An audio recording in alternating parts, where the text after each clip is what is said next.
सादर नमस्कार। आज अपन बात करेंगे नेशनल मिल्क डे के ऊपर, जो कि 26 नवंबर 2024 को आएगा या आता है। और इस दिन ही क्यों मनाया जाता है, इसका भी एक बहुत विशेष महत्व है। साथियों, आपको ये बताना चाहूँगा कि मिल्क मैन ऑफ इंडिया जिनको कहा है वो है डॉक्टर वर्गीस कुरियन, जो कि बेसिकली इंजीनियर थे, डेयरी इंजीनियर थे। और डॉक्टर वर्गीस कुरियन का जन्म 26 नवंबर 1921 को हुआ, अतः उनकी याद में ये दिन मनाया जाता है। 90 वर्ष की अच्छी आयु प्राप्त करने के बाद में 2012 में उनका देहावसान हुआ और 1970 में उन्होंने हमारे देश में इस तरह की क्रांति का सूत्रपात किया कि वो उसको जो है देश दूध उत्पादन में अग्रणी हो गया। बाद में जब उनका जिस तरह का कार्य था तो उनको अमूल डेयरी के अंदर उनका सारी उनकी जानकारियों का और उनका जो है कार्य जो है अमूल डेयरी में ही हुआ, जो कि आज विश्व में नेस्ले के बाद नंबर 2 पर है। अमूल के अलावा भारत में मदर डेयरी और दूसरी कोऑपरेटिव डेयरीज बहुत हैं, जैसे हमारे राजस्थान में सरस डेयरी है। तो अमूल भारत की सबसे 1 नंबर की डेयरी है, जिसमें वर्गीस कुरियन का बहुत बड़ा योगदान हुआ। और उस तरह से एक कोऑपरेटिव फेडरेशन को शुरुआत करते हुए उन्होंने इतने सारे फार्मर्स को, एक छोटे छोटे गांव के फार्मर को सबको जोड़ करके, और उसका जो है किस तरह से दूध का संकलन करना और उसका जो है किस तरह से उसको यूज करना, उसके बारे में जानकारी दी। कुरियन साहब को उनकी सेवाओं के लिए देखते हुए पद्मश्री, उसके बाद में पद्म भूषण और उसके बाद में पद्म विभूषण सम्मान से भी सम्मानित किया गया। और कुरियन साहब को 1989 में जो है वर्ल्ड फूड प्राइज भी दिया गया, जो कि नोबेल प्राइज से भी ऊंचा माना जाता है, क्योंकि ये प्राइज उन महापुरुषों को दिया जाता है, वैज्ञानिकों को दिया जाता है, जिन्होंने विश्व में हंगर की, भूखमरी प्रॉब्लम को सॉल्व करने में उनका अभूतपूर्व योगदान रहा हो। तो कुरियन साहब को 1989 में ये वर्ल्ड फूड प्राइज भी मिला। और उन्हीं की याद में नेशनल मिल्क डे, राष्ट्रीय दूध दिवस मनाया जाता है। अब बात आती है विश्व में दूध उत्पादन। आपको बताऊं मैं कि विश्व में दूध उत्पादन में भारत नंबर 1 पर है। सन 2014 से 2024 में इन 10 वर्षों के दौरान दूध उत्पादन में इतना ज़बरदस्त वृद्धि हुई है कि विश्व का 25% दूध तो अकेला भारत ही प्रोड्यूस करता है। और दूध के बारे में बहुत बेसिक चीज़ें हैं जो आपको जानकारी भी होगी कि दूध को एक संपूर्ण आहार के रूप में भी माना गया है, लेकिन अत्यधिक दूध का सेवन करना भी बहुत कोई अच्छी बात नहीं है। संपूर्ण आहार तो है, लेकिन अत्यधिक यूज करने से आपके पेट संबंधित बीमारियां भी हो सकती है। किसी को लैक्टोज की एलर्जी होती है, किसी को इससे न्यूट्रिएंट इम्बैलेंस भी हो सकता है। तो दूध उत्पादन में भारत का स्थान सर्वोपरि है विश्व में। और उसके बाद बात करते हैं कि राजस्थान की, तो हमारा राजस्थान पुनः फिर भारत के अंदर प्रथम आता है। राजस्थान के बाद में उत्तर प्रदेश, पंजाब, हरियाणा, आंध्र प्रदेश, दूसरे राज्य, गुजरात राज्य भी हैं, लेकिन राजस्थान सबसे ऊपर आता है। बात करते हैं कि दूध जो है कितना पीना चाहिए। आज की तारीख में पर बॉडी इंटेक, पर ह्यूमन इंटेक अपने हिंदुस्तान के अंदर वो करीब अपने इंडिया के अंदर जो है 352 ml है, मिलीलीटर है, जब जो कि वर्ल्ड से ज़्यादा है, वर्ल्ड रिकॉर्ड उससे भी ज़्यादा है इंटेक से। और हमारा वर्ल्ड में जो आदमियों का जो कंजम्पशन है दूध का वो 280 ml ही है, जबकि हमारा 352 पर आता है। तो उस हिसाब से भी हमारा दूध उत्पादन में बहुत अच्छा अपना कार्य क्षेत्र में है।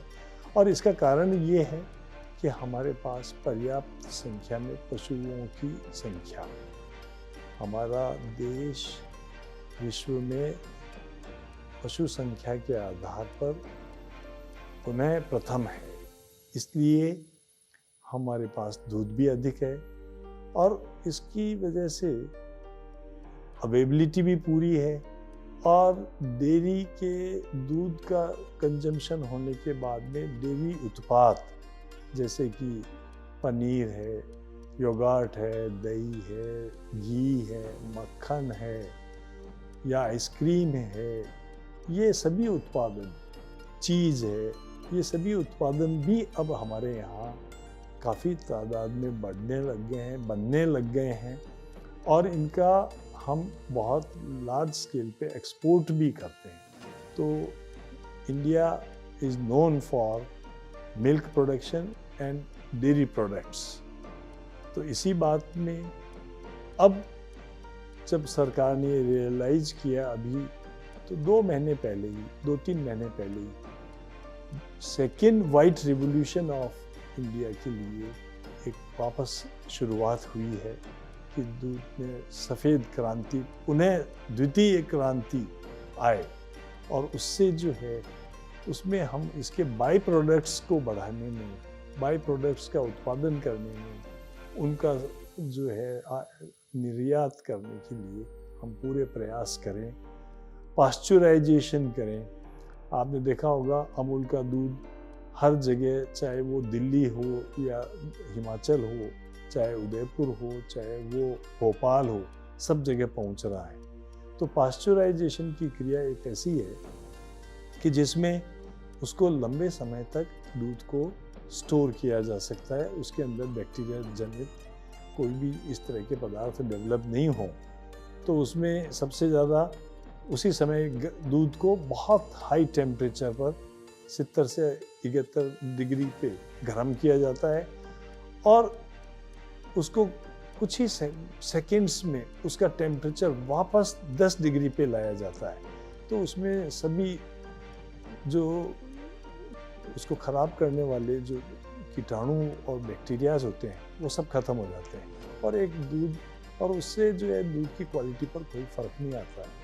तो पास्चराइज्ड मिल्क के प्रोडक्ट्स, लस्सी वगैरह, ये सभी चीज़ें दूध को उससे लंबे समय तक स्टोर किया जा सकता है। दूध को कितना बच्चों में सबसे ज़्यादा कंजम्पशन जो है बच्चों में होता है, वो करीब 2 से 2.5 कप दूध अपने यहाँ देश का एवरेज है, जबकि विदेश में 2 कप ही है, जबकि हमारे यहाँ 2.5 कप भी दूध कंज्यूम होता है। और दूध की गुणवत्ता की बात करें तो दूध के अंदर लैक्टोज शुगर होती है जो 3 से 4% होती है।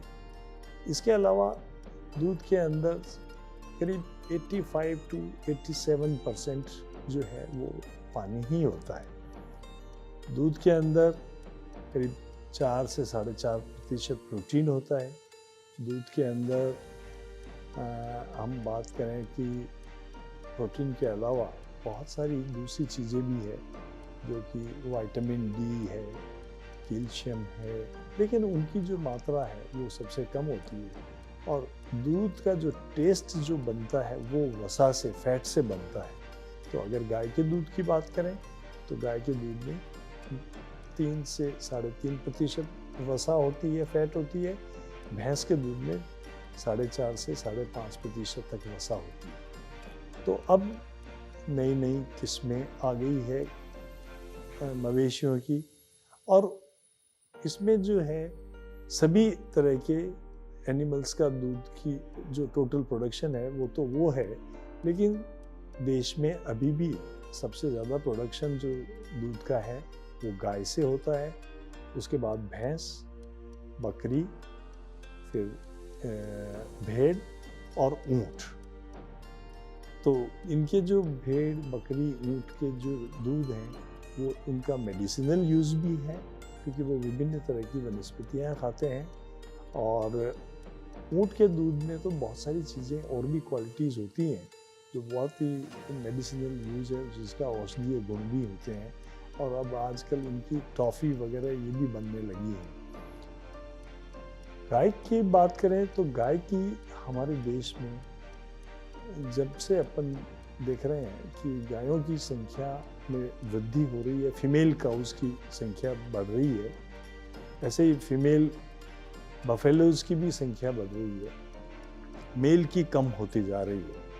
तो ये भी एक कारण है कि दूध का उत्पादन हमारा बढ़ भी रहा है और वो अब किसान लोग और सभी जो दूध उत्पादक डेयरी या जो भी दूध उत्पादन का काम करते हैं वो सब जागरूक हो गए हैं कि पशु की देखरेख देखभाल वो भी एक अत्यंत आवश्यक